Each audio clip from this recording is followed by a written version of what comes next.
You're listening to Blue Jays Nation Radio with Cam Lewis and Tyler Yaremchuk, a member of the Nation network of podcasts. Episode 130 of Blue Jays Nation Radio, brought to you by our friends at PointsBet Canada. They are live in Ontario. If you want to check out some preseason MLB odds, Yaremchuk and Coombsy. We took probably too long between episodes, but we are back and we are ready to kind of go full speed into the regular season here because it's getting close. We came into here guns a-blazing, and I think, what was it, like late February when they played their first game, like the Thursday before that Saturday afternoon game against the Pirates. And we were heated up. We were charged up. We were excited. It was fun to see baseball like back on the TV again, you know? We had bought into pitchers and catchers, best shape of everyone's life. We were loving it. And we said we're ready to produce content every week throughout the entirety of spring training, but nothing has happened. There's been nothing to talk about. It has been a boring spring training. It has been. Honestly, the only teams, franchises with anything to talk about at this point, and it's kind of predictable based on how things usually go this time of year. It's like, okay, pitchers and catchers report, everyone's all jazzed. We're talking about World Series favorites. And then it's almost like no news is good news because the only news this time of year is like Gavin Lux out for the year. This guy out for the year. Edwin Diaz out for the year. Okay, let's get into that. That's a good segue. Yeah, let's table the spring training talk to start and dig into the World Baseball Classic. I had like the Canada stuff I can get behind.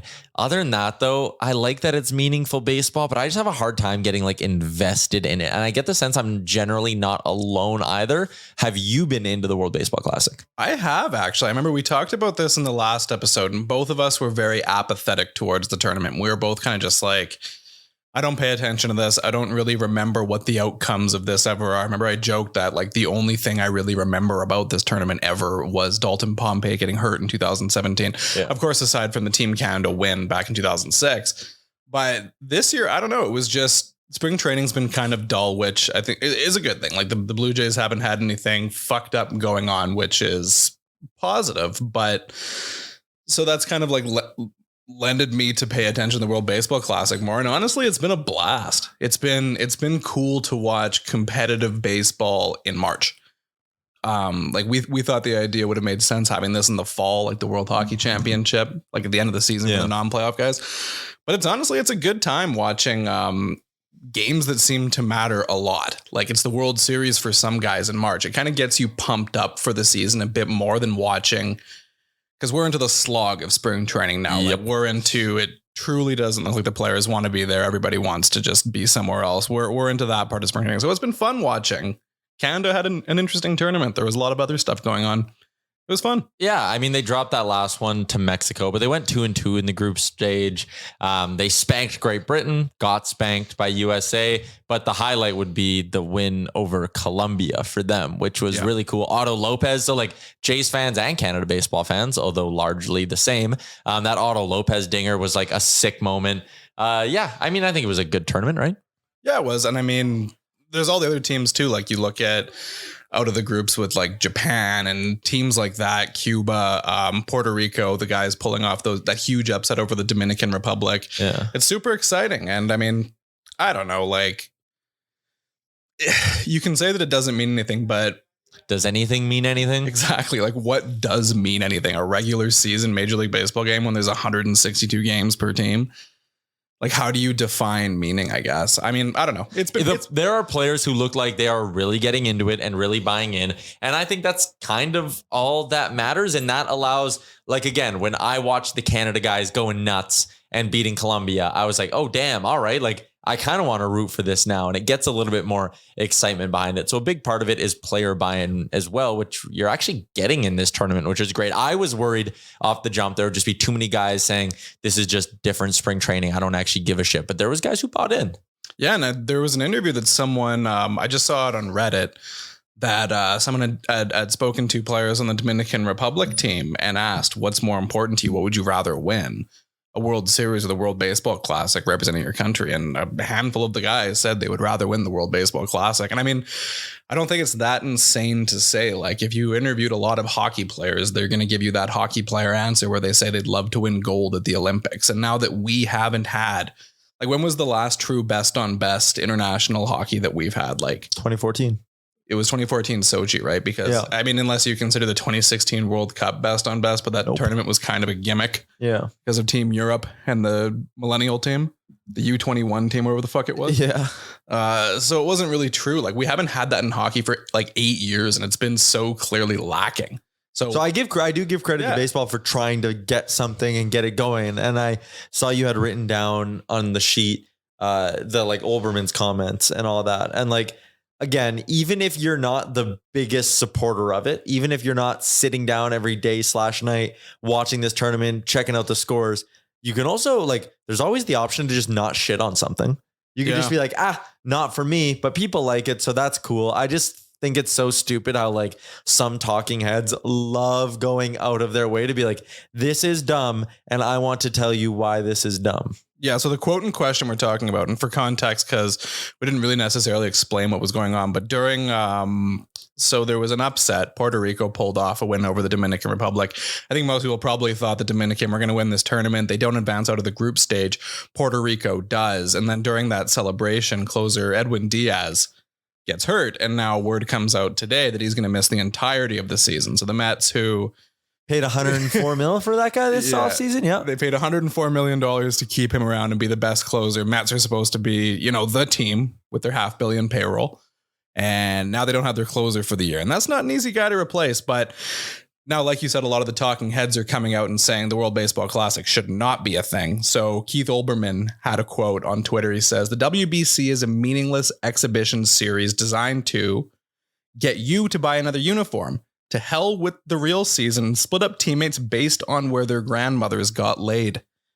Which is just is seemingly somewhat unnecessary of a way to describe it. Yeah, very pretty crude and dumb way to describe this. Like, yeah, you know what? Does he have these same quotes when he's working on the Olympics? Oh, I bet you he doesn't. What? It's just dividing up people randomly based on where they're, you know, that was dumb.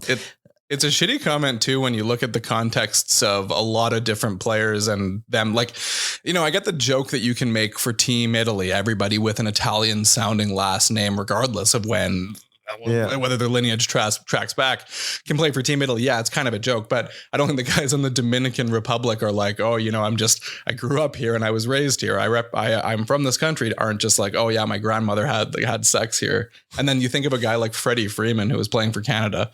And he says he likes representing the country because his mom's from Canada and his mom passed away. And yeah, it's like it's got meaning behind him. That's a great point. And for Olbermann to have that line, it's kind of like that sucks.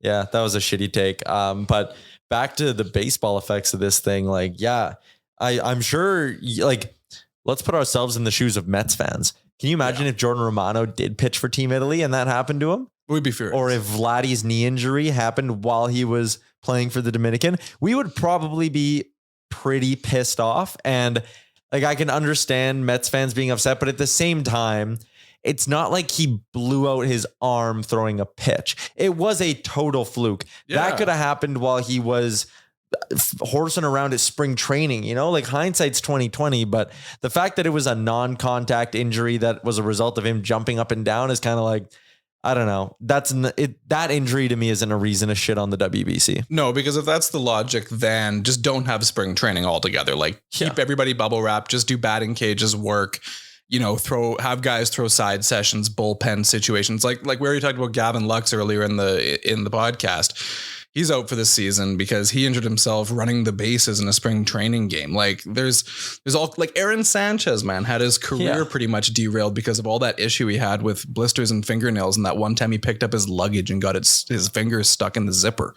Like, what are you going to do? Ban guys from using suitcases because they might get hurt? Like, I don't know, man. Like it's part of the risk of the game. Everybody knows that you can get hurt in all kinds of situations. It's also very rich, I find, when it's like, you'll see people or you'll have baseball fans being like, they shouldn't be playing in this. It's meaningless baseball. It's like, oh, but they're going to play 30 spring training games this year. Like, I actually kind of like the point you just said, and I want to take it a step further. I think you could do with a 16 game spring training schedule and just an extra 2 weeks of working in camp. Like these guys nowadays, it's not like back in the 50s and 60s where in all sports, like coming to training camp was to get in shape. I'm sure if you went back to those days, there was guys who'd be like, yeah, I haven't picked up a bat for 2 months because I was like working on the farm or whatever, right? Like that would have been a legitimate thing. Now these guys are so sharp all year round. They train so hard in the off season.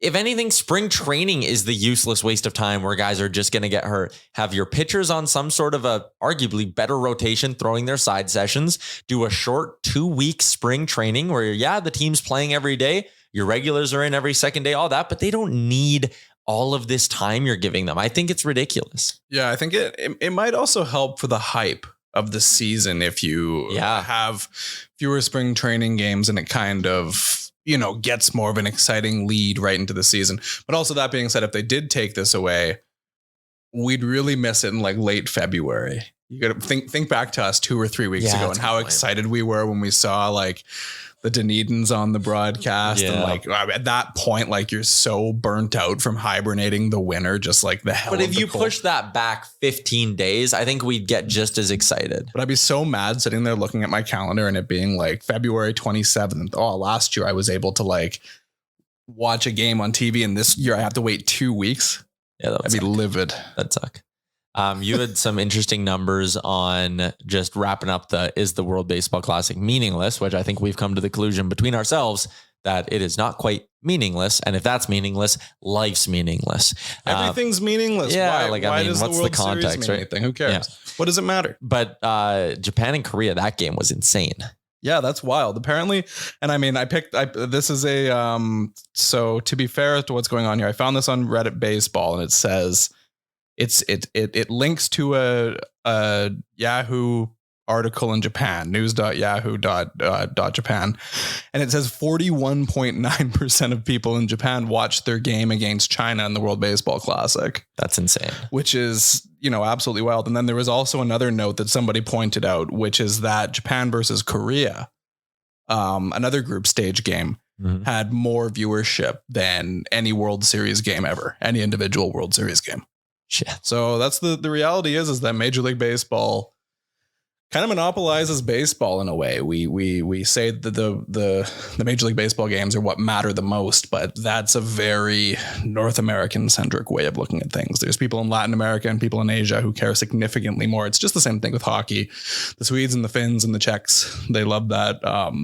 They love the European hockey. Yeah, they love the international competition. Yeah, they love the World Hockey Championship. Yeah. Canadians think it's whatever, but there's a whole bunch of other people in different countries that see things a different way.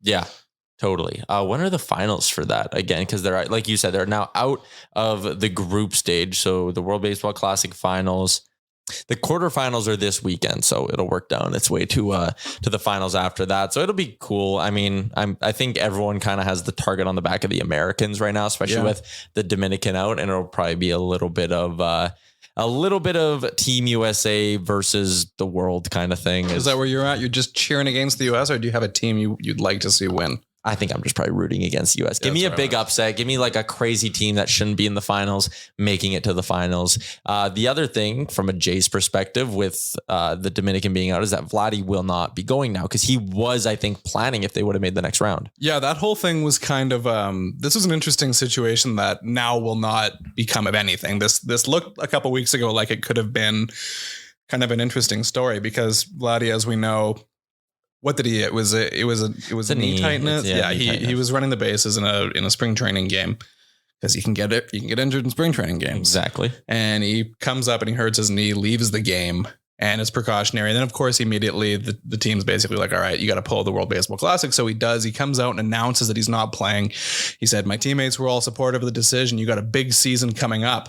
And then, a day or two later, there are reports being like, Vladdy could still be added, but it has to come after the group stage. Everyone knows the Dominican's going to advance to the group stage. So if somebody else gets injured, Vladdy can join. And it's kind of like, why are they announcing this? Like, didn't he say he had pulled out of the tournament? Mm-hmm. And then all of a sudden he posts to his Instagram story a picture of himself in a hospital bed with a bunch of other guys on the Dominican team. They're kind of like a cartoon thing. Yeah, like a cartoon. It's like him in a hospital bed. It was hilarious. Like he's bedridden, just avoiding death. And he's saying in a bubble caption, like, see you in the second round, which would pretty clearly indicate he wanted to join the team. Yeah. But then Dominican doesn't advance. None of this matters. Let's get back, or let's dig into the Jays spring training talk. But first, we're going to step aside for a quick ad. What are the big stories, Coombsy? What are we looking at here? I mean, for me, there is, again, very little that I was actually like going into spring training being like, I am looking for at that specifically. I want the roster players, the position players to not get injured. And on the pitching front, the one guy we all kind of had circled was bearded Yusei Kikuchi. Yeah, Yusei Kikuchi's been, I mean, there's been a lot of pretty good things going on for the Jays in spring training, but Yusei Kikuchi's been the star. He's made now 4 starts, and keep in mind, we're recording this on a Thursday afternoon. He's made 4 starts. He's gone 9 2/3 innings, 0 earned runs, 13 strikeouts. I should also mention 6 walks, but that's not like it's high, but it's not like absurd. No, it seems, and the sentiment that everybody seems to have is that the pitch clock is doing wonders for Yusei Kikuchi because now he is thinking less and throwing more because, you know, you're a left-handed pitcher that can gun the ball up in the mid-high 90s and you throw a bunch of different pitches. Your stuff's really good. Stop thinking and just throw the damn ball. We did last year constantly bitch about his lack of wanting to throw the fastball. Never made any sense. Right? Like he was always just trying to, in a sense, get too cute with it. And maybe this pitch counter thing, there's just times where he's like, shit, time's running out. Give me the heater. Maybe it will simplify his approach a little bit. And like you said, is like, I laugh at like Yusei Kikuchi getting better because he doesn't have to think. But like there is some truth to that, I think. It's a guy whose stuff is good, but seemed to think himself into a pretzel and never throw the right pitch in the right scenario. Now you're at a point where you can just trust whatever the catcher's throwing down or go back to basics a little bit. I do agree. Like it'll be fascinating this year in the league as a whole. Remember when there was the sticky stuff crackdown and we saw numbers like drastically change? There were certain pitchers who just did not figure it out after that. I wonder this year if we're going to get a similar thing with the pitch clock where there are some guys that will cave and some guys will just go, I fucking love this. Like I saw Max Scherzer strike out a guy in like 24 seconds. Yeah. That is a dude who likes controlling the game, controlling the pace. And now that the batter can't screw around with whatever, it's Max Scherzer's ball game. That's a guy who I think will thrive in this scenario. Not that Yusei Kikuchi is going to win a Cy Young or anything, but he may be of the similar ilk where he's like, hey, this is going to move at my own pace now and we're going to cruise a little bit. I'd love to see his numbers shoot up. So you'd say you're a fan of the pitch clock. You like it so far. I love it. I was talking the other day. I was out at a hockey tournament chatting with some guys about baseball though, and what they liked, what they didn't like about the new rules. And some people were bitching about it, just kind of being like, no, like it's messing too much with the game. The beauty of baseball is that you can kick back with your feet up and just watch it. And I'm of the opposite belief. I think the diehards will get so used to this in the first month of the season when you're watching games every day. And casual fans will now sit down and have less of a reason, or quite literally less time to get distracted, less time to start looking at your phone, less time to flip channels, less time to be like, oh, I have to go do this. You're going to be bored less throughout a baseball game. And for the casual fans, that's great. And that means for the sport and the growth of the sport, it's great. But hey, if the games are quicker and they're shorter, are they going to make the tickets cheaper? I don't even care. I would gladly pay the same amount for a shorter, more entertaining baseball game. Yeah, no, you're not wrong. I mean, I didn't love the idea of the pitch clock right off the hop because I'm a traditionalist in that regard. I like a long, slow baseball game because I don't know. Who knows? I really don't. I love sitting there and just watching shit happen nice and slowly. But I completely understand. Like, I'm obviously not going to go anywhere. I'm a baseball fan for life. It's not going to disappear because of the pitch clock. But you might now have people tuning in and being like, you know what? Yeah, I can dedicate 2 hours and 15 minutes to a baseball game who would not have dedicated 2 hours and 45 minutes to it, 3 hours to it. I have a lot of buddies who are very much casual Jays fans. They get into it when the team gets good late in the season. Early in the year, man, if I shoot out a message to that group and I'm like, who wants to go to the bar, watch the Jays game today? Zero. You can't get someone to watch a Jays game before the beginning of July. Yeah. And with casual fans, that's the thing. And part of it is because 162 games, there's not a lot of emphasis, but 2, a big part of it as well is, no, I'm not committing over 3 hours of my day to that. If you can consistently get them to 2.5 hours, I am telling you, it will be a lot easier to get casual fans intrigued in the Blue Jays and watching games early in the season. Because even though it's only half an hour, it just sounds like less of a time commitment. Yeah, it definitely is. switching off to another guy, and this is kind of circling back to the World Baseball Classic.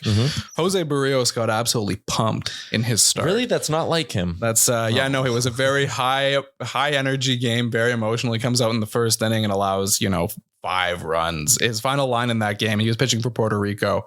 It was one inning. He 1+. He pitched to 2 base runners or to 2 batters, I think, in the second inning. It was 1 innings pitched, 5 hits, 6 runs, 5 of those earned, 1 walk, and 2 strikeouts. Are you worried about Jose Barrios because of this World Baseball Classic start? I'm not worried about Jose Barrios because of this one World Baseball Classic start. I'm worried about Jose Barrios because of the 20 starts last season where things didn't go that great. Yeah. Like that, the World Baseball Classic thing, if he would have gone out there and went 7 innings of 2-hit baseball and gave up 1 run, I would not be sitting here being like, Jose Barrios is back, motherfucker. Woo! I would be like, it's the World Baseball Classic. Let's just chill a little bit. If it was a spring training start, I would be saying the same thing. Kikuchi is interesting because he's now done it over 4 starts and he's showing that maybe there's legitimately a reason to be excited. I'm nervous about Barrios because of what we saw last year, not because of what I saw while he took them out in the WBC. And then 2 other starting pitchers for the Blue Jays people have pointed this out, both Alek Manoah and Chris Bassett have velocity down from where it should be usually. Are these names that we should be concerned about? No, because again, I'm not concerned about Alek Manoah's velocity in spring training this year because I watched this guy a lot last year, as everyone listening to this podcast did, and he was really, really damn good. I don't think he magically lost it because of a couple of, not even poor, a couple of mildly average spring training starts. Ones where he's still striking out 5 guys. Yeah, like, what are we doing here? And this is why at some point and this is the point actually, I tune out of spring training baseball because it's like, what? Are we looking for reasons to pull fire alarms here, people? That's where we're at now. At the beginning, we're reaching so hard and everyone gets so excited about everything. Like, we're so excited about watching Danny Jansen take batting practice or Nate Pearson playing catch that everybody's so excited to be positive that now we're into the opposite spot where we've had so little to actually think about that everyone's coming up with reasons to be anxious. And Alek Manoah, Chris Bassett having lowish velocity in the middle of March. And Bassett actually took to Twitter and had kind of an interesting point because a lot of people were pointing out the results and why there was panic. And Bassett says on Twitter, outing 1, you feel the mound, get comfortable with people in the box. Outing 2, feel the lanes. Am I throwing the pitches in the correct area? Outing 3, time to gain some velocity. Outing 4, establish velocity floor. Work 1-2 pitches off of that. And then your 5th and 6th spring training games, you're trying to treat that like an actual game. And that's kind of a nice insight into what these games are. We kind of forget, so-and-so guy got lit up. The other team hit 7 times off of him in 2 innings. Well, you don't know if he's trying to throw a different pitch in this game, trying to do something different with the delivery, with the windup. Like, all of these results are pretty much just like arbitrary. They are. They don't mean anything.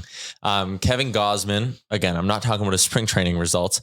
I am excited for that guy. And we have an idea for our first sort of season preview where we're going to give 3 things we want to see happen for the vibes and 3 things the Jays need to happen to be successful this year. We're going to do that on another episode. Kevin Gausman could fit into one of those 2 categories. Last year, there were points where the numbers weren't great, but I think we all recognized, we all saw the numbers, we all watched. He kind of got BABIP to death. Terrible defense. Yeah. Terrible defense, terrible luck in some points as well. I am very excited for the potential of the luck going the other way for Kevin Gausman. Like, sometimes these things happen. You have an unlucky season and it doesn't just go up to average. You have like a super lucky season the year after that. If that happens with Kevin Gausman, we're talking AL Cy Young. Yeah, absolutely. We need Kevin Gausman's, we need the regression to the mean here in the opposite direction because he had that historically weird season.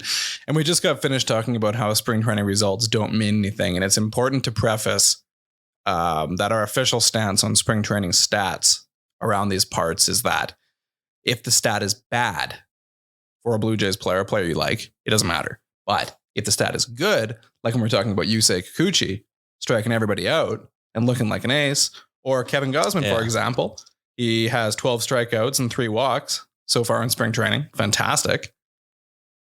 Those are the ones that matter. Mm-hmm.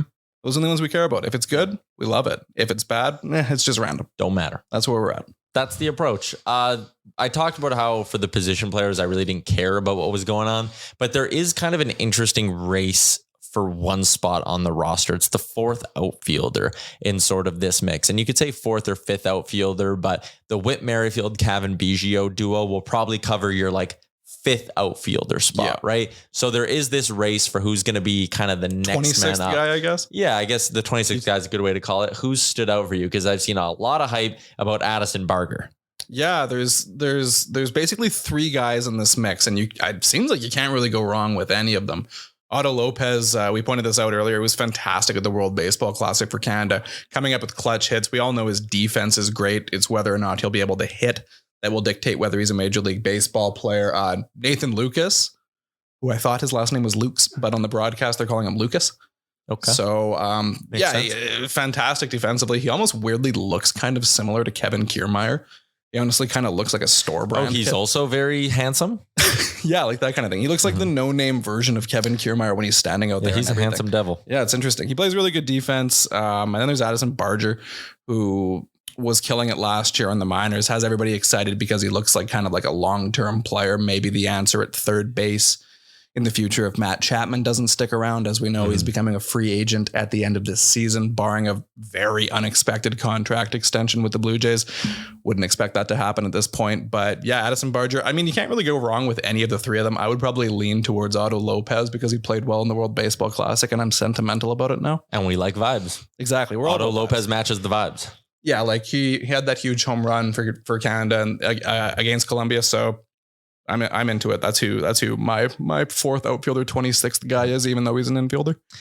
Mitch Bannon had a good tweet while we were talking about not wanting to read in to spring training results, and he brought up the 2012 spring training team, which went 24-7. They won spring training by 3 games, and it was led by Edwin Encarnacion, Travis Schneider, Eric Thames, and Brett Lowry. Brett Lowry hit .524 that year, Mitch Bannon pointed out, and Kyle Drabeck stuck out 14 batters, and Brandon Morrow had a 0.52 ERA in 17 innings. And the 2012 Jays were bad. That was the year that, was it Drabeck and Drew Hutchison both went down and had to get Tommy John within the same week? I think that's what it was. Was that the season? Yeah, that was that year. And then the following year was the 2013 where they got all the guys in the Marlins trade and R.A. Dickey and everything went sideways. Oh, those were bad times.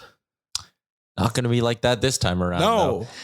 Just want to wrap up with a few other notes. Jose Bautista to the level of excellence. We're obviously behind on this one a little bit. We talked, though, on our last episode about like Jose and a Hall of Fame case and whether you value longevity over peak. That's an interesting debate. No doubt, though, one of the best Blue Jays of all time. And when you consider his significance and the role he played in big moments, him going to the level of excellence makes so much sense. But I will add, acknowledging that you are older than I, finally being at a point where the players going up into Hall of Fames and level of excellences are players that I remember watching in my like sport watching prime when you're 16, 18, your formative years, I should say, not your prime. Man, that is a trip. Yeah, it is. It's interesting seeing a guy. Jose Bautista is an interesting one for us because he's somebody, I guess if you've been paying attention to the Jays since the late 2000s, then he's the guy who just showed up and then broke out and had his career here in this kind of short window. And he was so instrumental in bringing everything good he did was with the Blue Jays. This is not a guy who had a prime somewhere that we vultured. Like he was made and he thrived as a Jay, and that was it. Yeah, exactly. And he also was the face of revitalizing the Blue Jays. He is bringing them to life. He is the guy who made a lot of people in this country Blue Jays fans. Yes.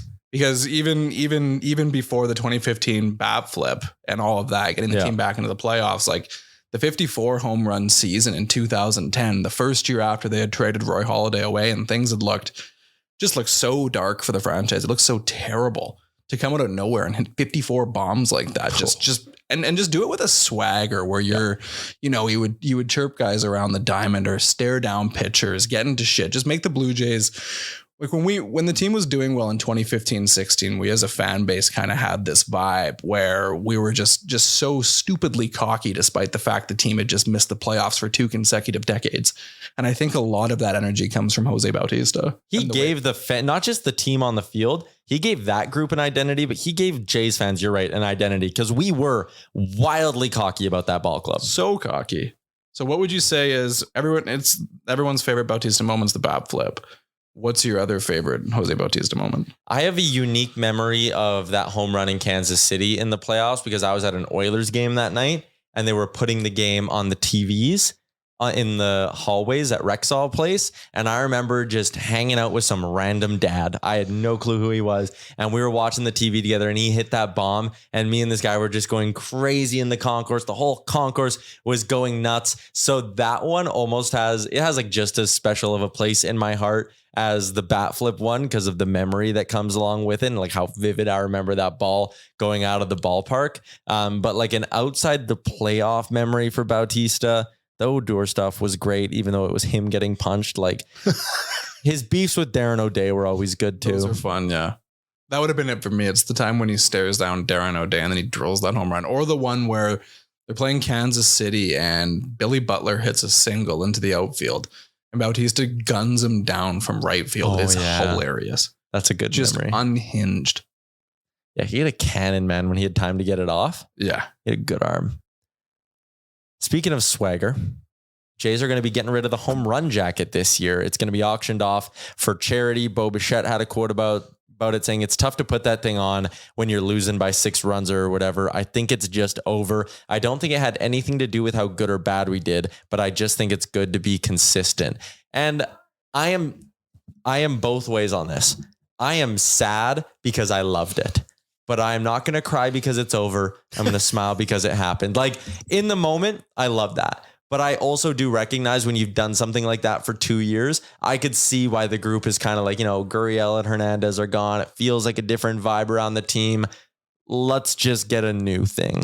Let's not roll this out for a third season. Let's not let this get old. Let's end it while it's still a good memory. Yeah, that's probably the good way to look at it. Like we all love the home run jacket. It's funny. It's the struts in the dugout and all that was cool. It's a vibe. And, a lot of teams are doing this and it's a fun way, especially for, like a young up and coming team to kind of go about their business. But I think the Jays now have gotten into a position where they're no longer a young, exciting team. They're a team that should be winning. They've been there a little bit and I think, rubbed people who observe the sport. I'm not saying I say this about them, but a lot of people said you guys kind of celebrate and carry yourselves in a certain way that you haven't really earned because you haven't won anything. Yeah. And I think they're kind of now seeing that, okay, look, like we haven't accomplished much. Let's celebrate once we've actually won. We're not just a fun and exciting team anymore. We want to focus on celebrating after we win. And that's just a different approach. It's part of the reality of the maturation process of a young team. They're not going to be doing the exact same celebration every single season for 10 years. Exactly. And it kind of, to me, sums up the offseason as a whole, which was we're shifting away from the good times and the exciting players who just hit bombs to we're going to try build this thing into like a ball club, a well-rounded ball club. We're shifting away from the good times into the hopefully better times and not bad times. Hopefully. Serious business baseball. Yeah, this team's going to take winning seriously. And that is why we're here to announce we're going to take this podcast more seriously. No more jokes. Yeah. We're going to keep this thing serious and on the rails. Yeah, we're going to be coherent. We're going to follow the notes that we've written down. Yep. No more cracking beers when they sweep series. We're past that. That was our home run jacket. So we're standing in solidarity and ending that tradition. Should we do a home run jacket like every time somebody offers us positive feedback or praise? Even likes like the tweet that we put out with the link to the podcast. No, never happens. You and me both parade around wearing some kind of we prop. Go nuts in the office here in Edmonton. We're like, yes, positive review, 5-star review. I throw a fucking code on you. Validation. Yeah, it was like when the Great Britain team in the World Baseball Classic puts on that Burger King crown. That was kind of cool though. That was funny. All right. We're going to wrap this one up. We'll have a few more episodes coming between now and spring training. We got to try to get BK on for an episode as well. Yeah, BK, if you're listening, you're invited on the next episode. Yeah, hopefully you heard that. We need someone to help us with our preview episode that can offer some worthwhile, interesting takes as opposed to what we have to say. Yeah, which is usually just us yelling about nonsense and making things up. And then us ending any point we have with, but vibes. Yeah, exactly. Like, you can't be wrong if your whole argument is centered around vibes and personal opinion. And that's kind of our stance. Okay, we're going to wrap this bad boy up. If you do have a second, leave us a 5-star review. We would appreciate that. That is a wrap on episode 130, brought to you by our friends at PointsBet Canada. They have some preseason baseball bets up now if you want to go check them out in Ontario. And we'll chat with everyone again next week.